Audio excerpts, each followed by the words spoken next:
नमस्कार दोस्तों, मैं डॉक्टर शुभम सक्सेना पीएमसी हिंदी की स्वाध्याय श्रृंखला में आप सभी का हार्दिक अभिनंदन करती हूँ।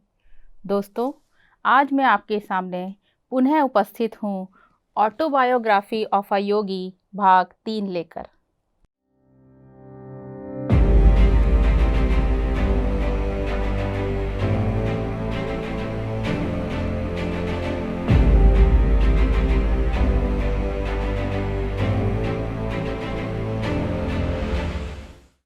जैसा कि आप जानते ही हैं, ये एक विश्व प्रसिद्ध बहुचर्चित पुस्तक है और जिसके लेखक स्वयं एक योगी, जिन्होंने अपनी आत्मकथा इस पुस्तक में लिखी है, श्री श्री परमहंस योगानंद जी। यह उनका जीवन वृतांत है जिसमें वो अपने जन्म से लेकर के जीवन में आए विभिन्न योगियों, मुनियों, जिनसे भी वो मिले, उन सब का वर्णन प्रेरक प्रसंगों के माध्यम से कर रहे हैं।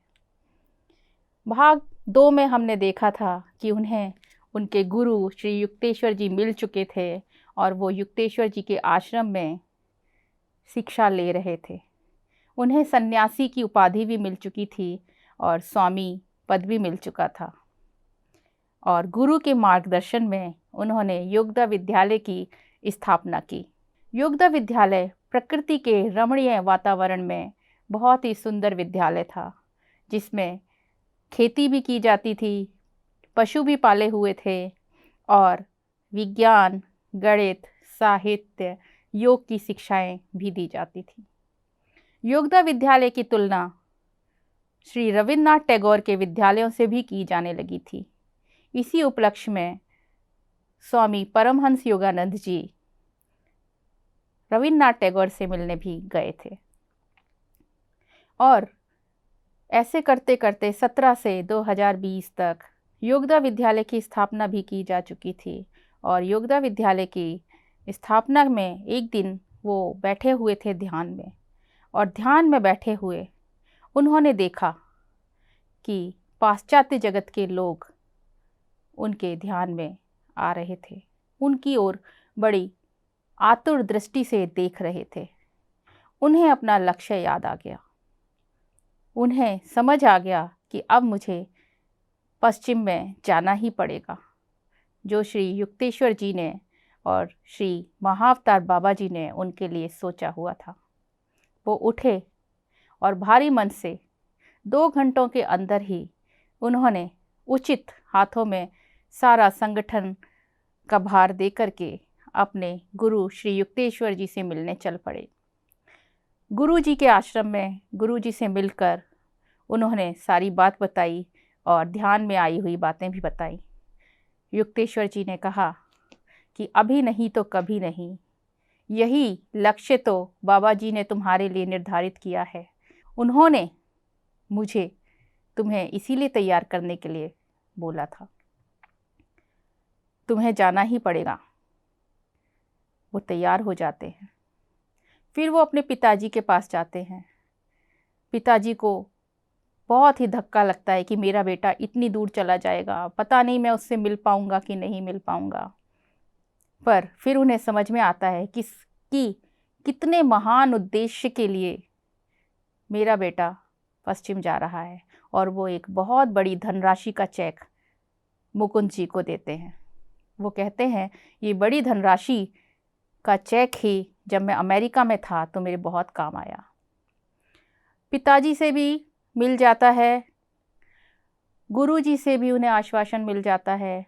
उन्हें पता चल जाता है कि अब पश्चिम जाना है, पर कहीं ना कहीं वो चाहते थे कि ईश्वर भी उनको ये आश्वासन दे, और पुनः दृढ़ संकल्प शक्ति के साथ वो ईश्वर के मार्गदर्शन के लिए ध्यान में बैठते हैं।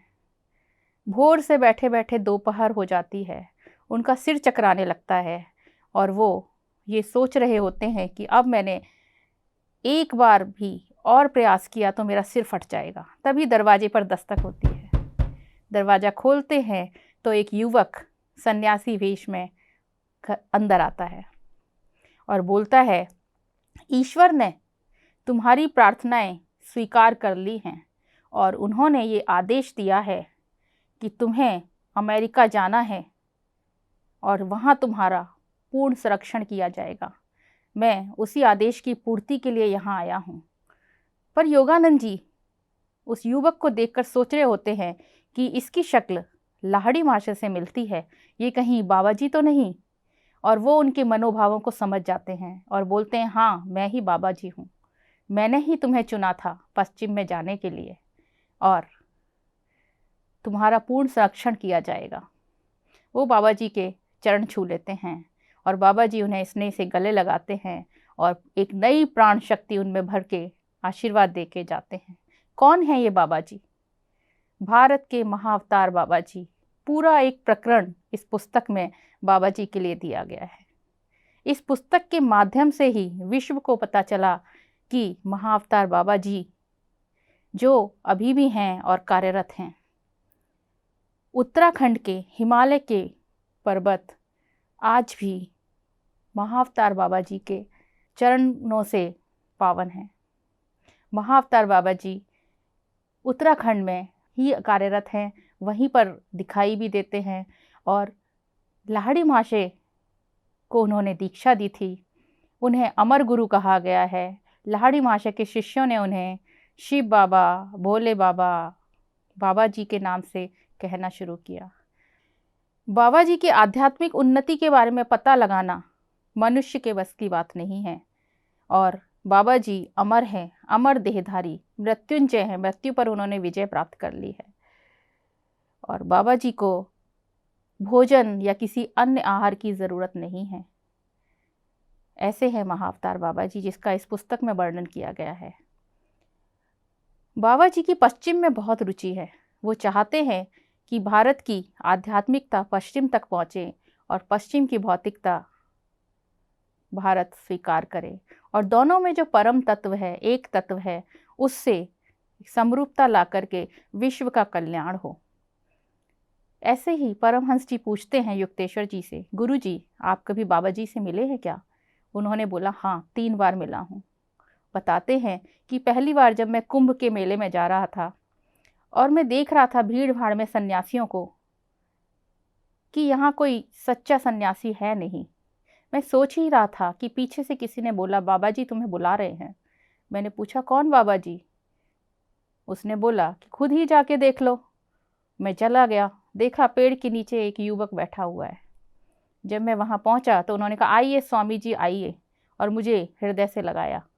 मैंने बोला, मैं स्वामी नहीं हूँ, क्योंकि तब तक मुझे उतनी शिक्षा नहीं मिली थी। उन्होंने कहा, ईश्वर ने कहा है मेरे द्वारा निकले हुए शब्द ईश्वर तुल्य ही हैं और सच ही होते हैं, और मैं स्वामी की पदवी पाकर बहुत खुश हुआ। फिर उन्होंने कहा कि मैं तुम्हें कुछ दिनों बाद एक शिष्य भेजूंगा जिसे तुम्हें तैयार करना है पाश्चात्य जगत के लिए। वो तुम्हारी ही बात कर रहे थे मुकुंद।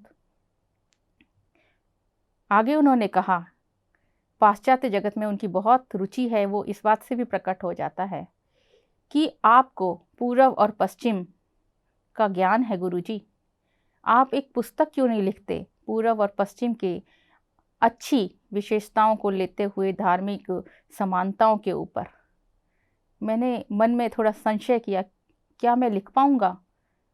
उन्होंने कहा, बिल्कुल, और मेरे अंदर एक आवाज़ आई कि मैं लिख लूँगा। और उसके बाद बाबा जी ने कहा कि जैसे ही तुम्हारी ये पुस्तक पूरी होगी मैं तुमसे मिलने आऊँगा। और बाबा जी चले गए। कुछ ही समय में मैंने अपनी पुस्तक होली साइंस कंप्लीट कर ली। पूरी होते ही पुस्तक, एक दिन मैं गंगा से नहाकर आ रहा था। पेड़ के नीचे बाबा जी बैठे हुए थे। मैं उतावला हो गया। मैंने बाबा जी से कहा, बाबा जी आप मेरे घर चलिए ना, पास में ही है। बाबा जी ने कहा कि मुझे तो बस यही रास आएगा। मैं दौड़ता हुआ गया कि बाबा जी मैं मिठाई लेके आता हूँ आपके लिए, और लौट के आया तो बाबा जी की मंडली वहाँ नहीं थी। मुझे बहुत गुस्सा आया। मैं लाहड़ी मासे से मिलने गया हुआ था एक दिन। लाहड़ी मासे के दरवाजे से अंदर गया, पैर छुए तो लाहड़ी मासे ने कहा, तुमने बाबा जी को देखा? मैंने कहा, नहीं तो। उन्होंने मेरे सिर पर एक थपकी दी और मैंने दरवाजे की तरफ देखा, बाबा जी हंस रहे थे। मैंने उनको नमस्कार नहीं किया।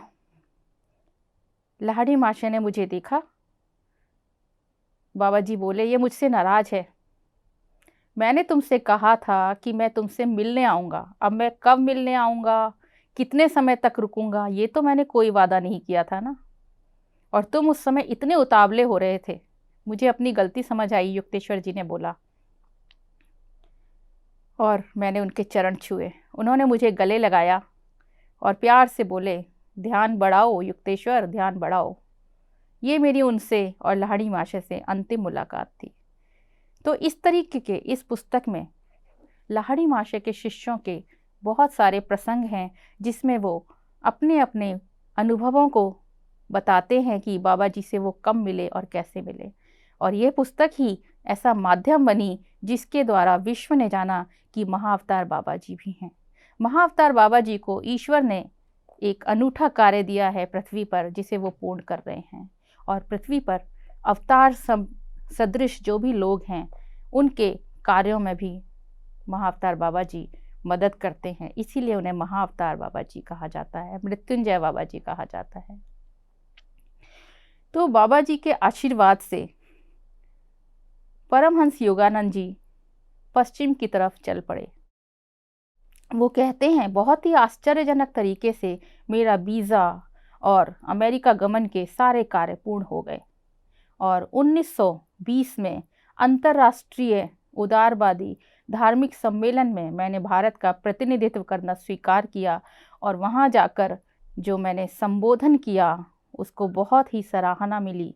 सभी ने यह माना कि सभी धर्म एक हैं, सभी धर्म में एक ना कुछ सच्चाई है, और उसका सभी ने अभिनंदन किया। जब मैं अमेरिका पहुंच गया तो रास्ता कुछ सरल नहीं था। 2-3 साल तो मैंने बहुत ही साधारण सा जीवन जिया और लोगों को अपनी तरफ, आध्यात्म की तरफ लाने की कोशिश की। 1924 में मैंने पूरे अमेरिका का भ्रमण किया, जिसमें मैंने बहुत सारी सभाएं की, अपने योगदा विद्यालय या सत्संग की स्थापना की, और क्रिया योग की दीक्षा दी, आध्यात्मिक शिक्षाएं दी, और पूरे अमेरिका में अपने असंख्य शिष्य बनाए। 1925 में मैंने माउंट वॉशिंगटन स्टेट में अपने मुख्यालय की स्थापना की और उसको रजिस्टर्ड कराया, जो एक पहाड़ी पर बहुत ही सुंदर आश्रम है। 1920 से 30 तक परमहंस योगानंद जी क्रिया योग के प्रचार प्रसार में जुटे रहे और असंख्य शिष्यों को उन्होंने क्रिया योग की दीक्षा दी और ईश्वर के साम्राज्य में प्रवेश कराया, जैसा कि लाहिड़ी माशे ने उनके बारे में भविष्यवाणी की थी। ध्यान करते समय एक दिन अचानक से उनके अंतर्मन से आवाज़ आई, मैंने तुम्हारा धैर्यपूर्वक 15 साल इंतजार किया है। योगानंद, चले आओ योगानंद, मैं परम धाम को जाने वाला हूँ। ये अंतर्मन की आवाज़ किसी और की नहीं, मेरे गुरु की थी। मैं और मेरे गुरु इस तरीके से आपस में कई वार्तालाप करते रहते थे। दूर रह कर के भी हम इस तरीके से बात कर लेते थे, पर ये जो आवाज़ थी, इसे मैं नकार नहीं सका। मुझे समझ आ गया कि गुरुजी मुझे बुला रहे हैं और मैंने तत्क्षण भारत जाने की तैयारी कर ली। मैं सेंट लिन के पास गया। सेंट लिन एक अति उच्चतम आध्यात्मिक उन्नति प्राप्त संत थे, जिन्हें मैं सेंट लिन बोलता था, और उन्हें देखकर मुझे लगता था कि अमेरिका में मेरा रहना और मेरी जो तपस्या है वो सफल है। उनको बताया। सेंट लिन ने तुरंत मेरे भारत जाने का सारा बंदोबस्त कर दिया। भारत में जा रहा था एक उद्देश्य के साथ कि एक पुस्तक लिखूंगा जिसमें भारत की आध्यात्मिक धरोहर, जिसमें भारत के योगी मुनि, भारत की सांस्कृतिक विरासत, सभी कुछ समेट कर लेकर आऊँगा। सारे वृतांत में लिखूंगा। इस उद्देश्य के लिए मैंने मिस्टर राइट, जो मेरे सचिव थे, उनको बोला कि आप कैमरा लेकर के भी साथ में चलिए। और भारत के साथ साथ मैंने विश्व भ्रमण भी उस समय किया। मैं ब्रिटेन गया, यूरोप गया और बहुत सारी सभाएं की, आध्यात्मिक प्रचार और प्रसार के लिए, क्रिया योग के प्रसार के लिए, योगदा सत्संग विद्यालयों की स्थापना के लिए। और ईसा मसीह के जन्म स्थान में भी गया, फिलीपींस। साथ में मैंने पिरामिड, इजिप्ट में भी देखे। इस तरीके से यात्राएं करते हुए परमहंस योगानंद जी भारत पहुँचे। भारत में उनका इतना भव्य स्वागत हुआ, उनके भाई विष्णु ने किया, जिसे देखकर वो भावा विभोर हो गए। और पिताजी ने तो इतने कस के आलिंगन दिया कि सारा प्यार उसमें उमड़ गया, और जो मैं मरणासन अवस्था में था पुनर्जीवित हो गया। ये उन्हीं के शब्द हैं। और गुरु से पुनर्मिलन का तो मैं बयान ही नहीं कर सकता। इसका वर्णन मिस्टर राइट ने बहुत अच्छे से किया है। और गुरुजी बहुत ही कम बोलते थे, और वो मुझे बहुत ही प्यार भरी दृष्टि से देख रहे थे। उन्होंने बोला, मेरी बड़ी इच्छा थी कि मेरे एक पुत्र हो, पर योगानंद, जब से तुम मेरे जीवन में आए हो, मैंने तुम्हें ही अपना पुत्र माना है। तुम ही मेरे पुत्र हो। और उन्होंने बहुत प्यार से मुझे आलिंगन किया। इसके बाद उन्होंने दूसरे दिन एक उत्सव का आयोजन किया, जिसमें मुझे अध्यात्म की अति उन्नत अवस्था प्राप्त होने पर उच्चतम उपाधि परमहंस दी। तब से मेरा नाम परमहंस योगानंद पड़ा। और उस उत्सव को संबोधित भी मेरे से ही कराया, और मैंने पहली बार उनके सामने संबोधन किया और अपने को गौरवान्वित महसूस किया। उत्सव के बाद उन्होंने मुझे अपना उत्तराधिकारी बनाया, और उनके जो विद्यालय थे सत्संग, उसकी सारी बागडोर मुझे भी सौंप दी। और तब से मेरे विद्यालयों का नाम पड़ा योगदा सत्संग सोसाइटी, जिसका मुख्यालय मैंने कलकत्ता में बनाया। और मैंने रांची में जो मेरा विद्यालय था, उसकी जो आर्थिक स्थिति थी वो बिल्कुल भी अच्छी नहीं थी। उसके लिए भी बहुत सारे फंड जुटाए। तो इस समय के मैंने ऐसे सदुपयोग किया। अपने दक्षिण यात्रा में वो रमन महाशय से भी मिले, जिनका एक वाक्य उन्हें बहुत पसंद आया कि मैं कौन हूँ, मैं कौन हूँ, मैं कौन हूँ। अगर हम अपने आप से पूछते रहें तो मुक्ति द्वार तो ऐसे ही खुल जाएगा। दक्षिण के दौरे में उन्होंने एक बहुत बड़ा प्रकरण लिखा है कि भारत कभी भी गरीब देश नहीं था, भारत सोने की चिड़िया था। ऐतिहासिक दृष्टि से भी अगर हम देखते हैं तो सिंधु घाटी की जो सभ्यता है वो अन्य प्राचीनतम सभ्यताओं के समकक्ष ही है, उससे बढ़कर ही है। और साहित्यिक दृष्टि से हमारे वेद, हमारे उपनिषद भी बहुत उच्चतम स्थिति के हैं। और सांस्कृतिक धरोहर में भारत कभी भी किसी से कम नहीं रहा है। जब वो दक्षिण का दौरा करके भारत अपने गुरुजी के पास वापस आते हैं और गुरुजी से मिलते हैं, गुरुजी चाहते हैं कि अब सिर्फ मुकुंद मेरे पास ही रहें। पर जैसा कि परमहंस जी अपना एक उद्देश्य लेकर आए थे कि वो लाहिड़ी महाशय के विभिन्न शिष्यों से मिलकर, विभिन्न योगियों से मिलकर अपनी पुस्तक के लिए काम करेंगे, और वो ये समझने को तैयार नहीं थे कि गुरुजी परम धाम जाने वाले हैं। और गुरुजी भी बिल्कुल स्पष्ट उनको बताने वाले नहीं थे। और वो कुंभ के मेले में जाने की बात करते हैं। गुरुजी, मैं कुंभ के मेले में जा रहा हूँ, मैं उसी पेड़ के पास जाऊंगा जहाँ बाबा जी आपको मिले थे, शायद मुझे भी मिल जाए। गुरुजी ने तुरंत कहा, नहीं, ऐसा तो नहीं है, पर मैंने अनसुना कर दिया। परमहंस जी बोलते हैं, और मैं अपनी मंडली के साथ कुंभ के लिए निकल गया।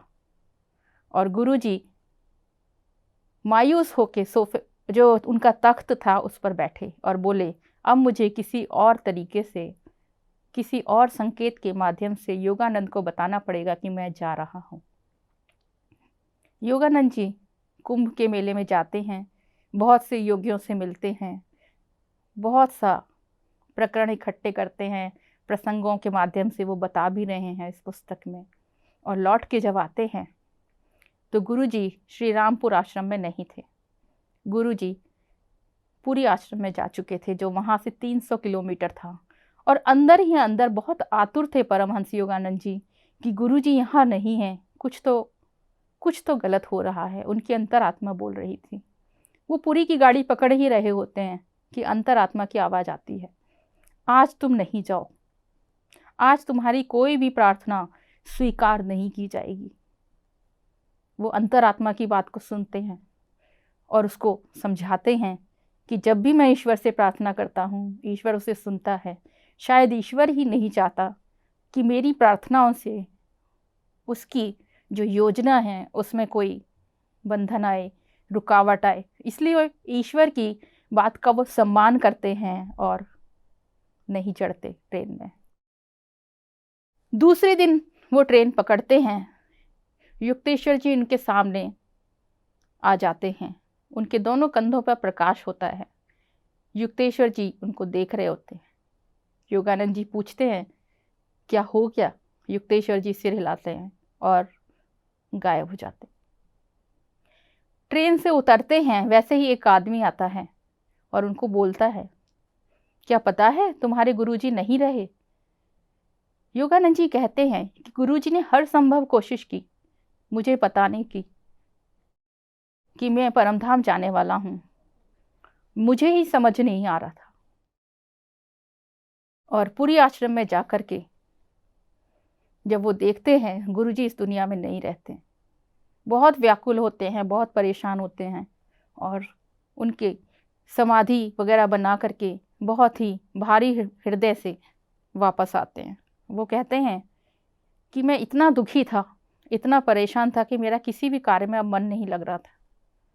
और जब वो वापस जाने की कोशिश करते हैं भारी मन से, तब बम्बई के एक कमरे में वो बैठे होते हैं और ध्यान कर रहे होते हैं।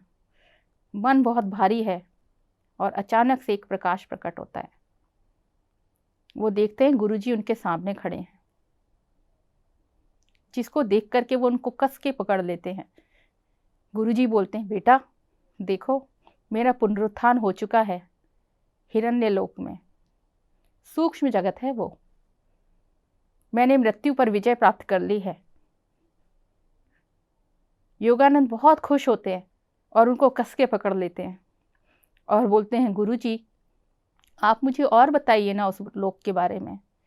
वो कहते हैं हिरण्यलोक वह लोक है जहाँ पर अति उन्नत आत्माएं जाती हैं जो निर्विकार समाधि के माध्यम से अंतिम समय गुजारती हैं।